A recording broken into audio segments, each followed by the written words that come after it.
Central jail में 23 मार्च 1931 की शुरुआत किसी और दिन की तरह ही हुई थी। फर्क सिर्फ इतना था कि रात आई जबरदस्त आंधी सुबह होते होते सुहानी ब्यार में बदल गई थी। लेकिन जेल के कैदियों को उस समय थोड़ा अजीब सा लगा जब 4 बजे ही वार्डन चरत सिंह ने उनसे आकर कहा कि वो अपनी अपनी कोठरियों में चले जाएं। उन्होंने इसका कोई कारण नहीं बताया। उनके मुंह से सिर्फ ये निकला कि ऊपर से आदेश है। अभी कैदी सोच ही रहे थे कि माजरा क्या है। जेल का नाई बरकत हर कमरे के सामने से फुसफुसाते हुए गुजरा कि आज रात भगत सिंह, राजगुरु और सुखदेव को फांसी दी जाने वाली है। जेल के कैदियों ने बरकत से मनुहार की कि वो फांसी के बाद भगत सिंह की कोई भी चीज उन्हें ला दे, ताकि वो अपने पोतों पोतियों को बता सकें कि कभी वो भी भगत सिंह के साथ जेल में बंद थे। बरकत भगत सिंह की कोठरी में गया और वहां से उनका पेन और कंघा ले आया। सारे कैदियों में उस पर अधिकार जताने की होड़ सी लग गई। आखिर में इसके लिए ड्रॉ निकाला गया। अब सब कैदी चुप हो चले थे। उनकी निगाहें उनकी कोठरी के सामने होकर जाने वाले रास्ते पर लगी हुई थी। भगत सिंह और उनके साथी फांसी पर लटकाए जाने के लिए उसी रास्ते से गुजरने वाले थे। एक बार पहले जब भगत सिंह उसी रास्ते से ले जाए जा रहे थे तो पंजाब कांग्रेस के नेता भीमसेन सच्चर ने ऊंची आवाज कर उनसे पूछा था, आप और आपके साथियों ने लाहौर षड्यंत्र केस में अपना बचाव क्यों नहीं किया? भगत सिंह का जवाब था, इनकलाबियों को मरना ही होता है, क्योंकि उनके मरने से ही उनका अभियान मजबूत होता है, अदालत में अपील से नहीं। वार्डन चरत सिंह भगत सिंह के खैर ख्वाह थे और अपनी तरफ से जो कुछ बन पड़ता था उनके लिए करते थे। उनकी वजह से ही लाहौर की द्वारकादास लाइब्रेरी से भगत सिंह के लिए किताबें निकालकर जेल के अंदर आ पाती थी।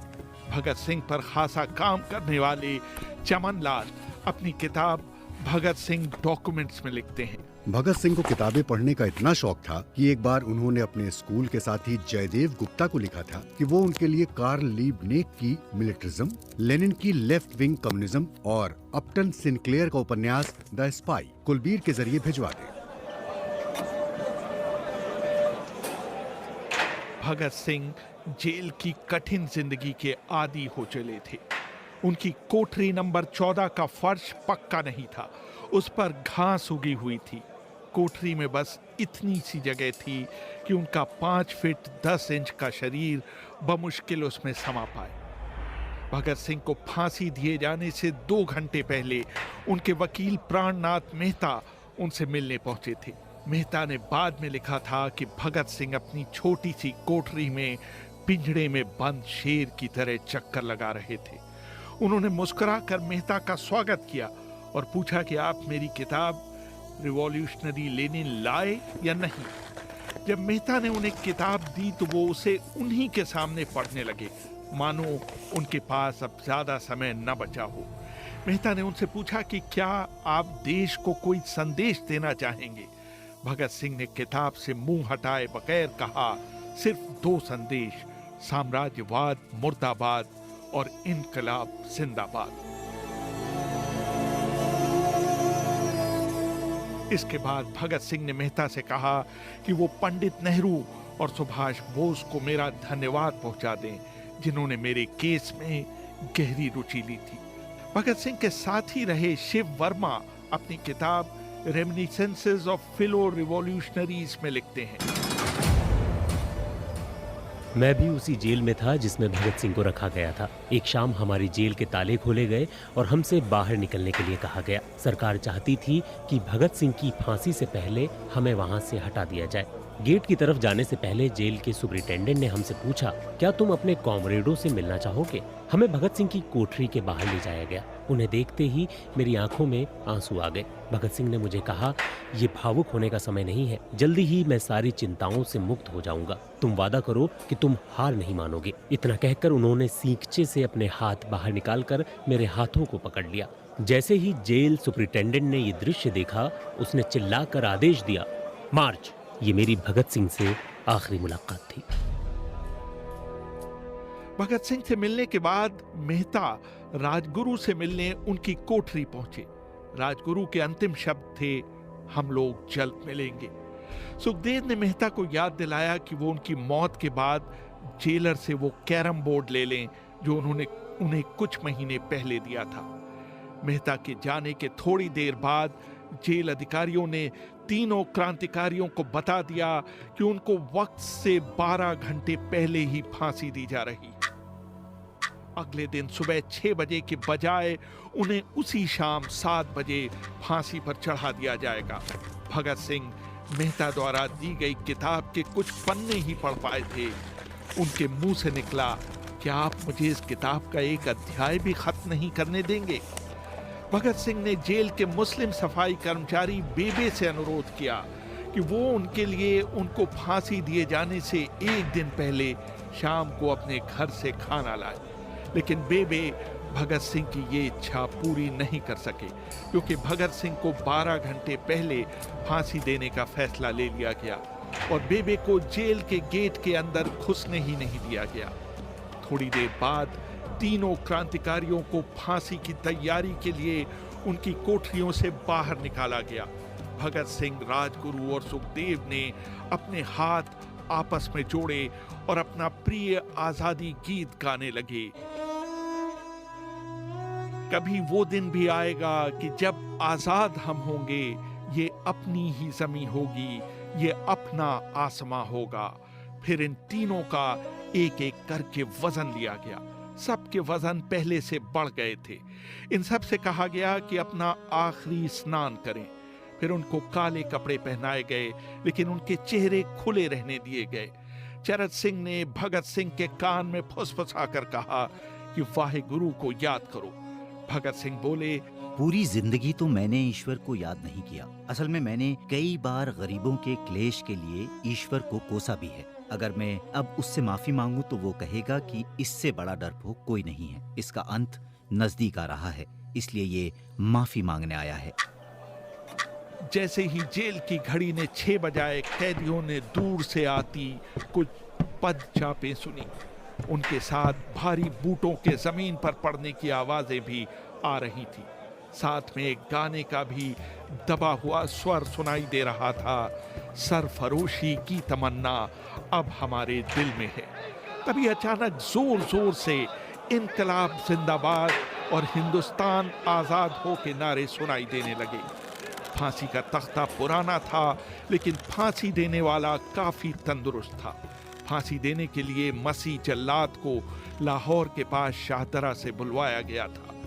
भगत सिंह इन तीनों के बीच में खड़े थे। वो अपनी मां को दिया गया वो वचन पूरा करना चाहते थे कि वो फांसी के तख्ते से इनकलाब जिंदाबाद का नारा लगाएंगे। भगत सिंह पर किताब लिखने वाले प्रोफेसर मलविंदर जीत सिंह वराइच लिखते हैं, लाहौर जिला कांग्रेस के सचिव पिंडी दास सोंधी का घर लाहौर सेंट्रल जेल से बिल्कुल लगा हुआ था। भगत सिंह ने इतनी जोर से इनकलाब जिंदाबाद का नारा लगाया कि उसकी आवाज सोंधी के घर तक सुनाई दी। उनकी आवाज सुनते ही जेल के दूसरे कैदी भी नारे लगाने लगे थे। तीनों युवा क्रांतिकारियों के गले में फांसी की रस्सी डाल दी गई, उनके हाथ और पैर बांध दिए गए। तभी जल्लाद ने पूछा, सबसे पहले कौन जाएगा? सुखदेव ने सबसे पहले फांसी पर लटकने की हामी भरी। जल्लाद ने एक एक कर रस्सी खींची और उनके पैरों के नीचे लगे तख्तों को पैर मारकर हटा दिया। काफी देर तक उनके शव तख्तों से लटकते रहे। बाद में उन्हें नीचे उतारा गया और वहां मौजूद डॉक्टरों लेफ्टिनेंट कर्नल जे नेल्सन और लेफ्टिनेंट कर्नल NS सोधी ने उन्हें मृत घोषित किया। कुलदीप नैयर अपनी किताब विदाउट फियर में लिखते हैं।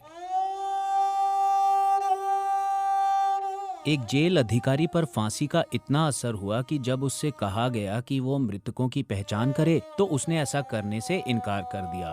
उसे उसी जगह पर निलंबित कर दिया गया। बाद में एक जूनियर अफसर ने ये काम अंजाम दिया। पहले योजना थी कि इन सब का अंतिम संस्कार जेल के अंदर ही किया जाएगा, लेकिन फिर ये विचार त्यागना पड़ा क्योंकि अधिकारियों को आभास हुआ कि जेल से धुआं उठते देख बाहर खड़ी भीड़ जेल पर हमला कर सकती है। इसलिए जेल की पिछली दीवार तोड़ी गई। उसी रास्ते से एक ट्रक जेल के अंदर लाया गया और उस पर बहुत अपमानजनक तरीके से उन शवों को एक सामान की तरह फेंक दिया गया। पहले तय हुआ था कि उनका अंतिम संस्कार रावी के तट पर किया जाएगा, लेकिन रावी में पानी बहुत ही कम था, इसलिए सतलज के किनारे शवों को जलाने का फैसला लिया गया। उनके पार्थिव शरीर को फिरोजपुर के पास सतलज के किनारे लाया गया। तब तक रात के 10 बज चुके थे। इस बीच उप पुलिस अधीक्षक कसूर सुदर्शन सिंह कसूर गांव से एक पुजारी जगदीश अचरज को बुला लाए।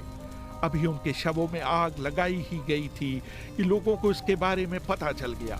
जैसे ही ब्रिटिश सैनिकों ने लोगों को अपनी तरफ आते देखा, वो शवों को वहीं छोड़कर अपने वाहनों की तरफ भागे। सारी रात गांव के लोगों ने उन अधजले शवों के चारों ओर पहरा दिया। अगले दिन दोपहर के आसपास जिला मजिस्ट्रेट के दस्तखत के साथ लाहौर के कई इलाकों में नोटिस चिपकाए गए, जिसमें बताया गया कि भगत सिंह, सुखदेव और राजगुरु का सतलज के किनारे हिंदू और सिख रीति से अंतिम संस्कार कर दिया गया। इस खबर पर लोगों की कड़ी प्रतिक्रिया आई और लोगों ने कहा कि इनका अंतिम संस्कार करना तो दूर, उन्हें पूरी तरह जलाया भी नहीं गया। जिला मजिस्ट्रेट ने इसका खंडन किया, लेकिन किसी ने उस पर विश्वास नहीं किया। इन तीनों के सम्मान में 3 मील लंबा शोक जुलूस लाहौर के नीला गुंबद से शुरू हुआ। पुरुषों ने विरोध स्वरूप अपनी बाहों पर काली पट्टियां बांध रखी थीं और महिलाओं ने भी काली साड़ियां पहन रखी थीं। लगभग सभी लोगों के हाथ में काले झंडे थे। लाहौर के मॉल से गुजरता हुआ जुलूस अनारकली बाजार के बीचों बीच जा रुका। यकायक पूरी भीड़ में उस समय सन्नाटा छा गया जब घोषणा की गई कि भगत सिंह का परिवार तीनों शहीदों के बचे हुए अवशेषों के साथ फिरोजपुर से वहां पहुंच गया है। जैसे ही 3 फूलों से ढके ताबूतों में उनके शव वहां पहुंचे, भीड़ भावुक हो गई। लोग अपने आंसू नहीं रोक पाए। वहीं पर एक मशहूर अखबार के संपादक मौलाना जफर अली ने एक नज्म पढ़ी, जिसका लब्बो-लबाब था कि किस तरह इन शहीदों के अधजले शवों को खुले आसमान के नीचे जमीन पर छोड़ दिया गया। उधर भगत सिंह की फांसी के बाद वार्डन चरत सिंह सुस्त कदमों से अपने कमरे में पहुंचे और फूट फूट कर रोने लगे। अपने 30 साल के करियर में उन्होंने सैकड़ों फांसियां होती देखी थीं, लेकिन किसी ने मौत को इतनी बहादुरी से गले नहीं लगाया था जितना भगत सिंह और उनके 2 कॉमरेडों ने। कम से कम उस समय किसी को इस बात का अंदाजा नहीं था कि 16 साल बाद उनकी शहादत भारत में ब्रिटिश साम्राज्य के अंत का एक कारण साबित होगी और भारत की जमीन से सभी ब्रिटिश सैनिक हमेशा के लिए चले जाएंगे।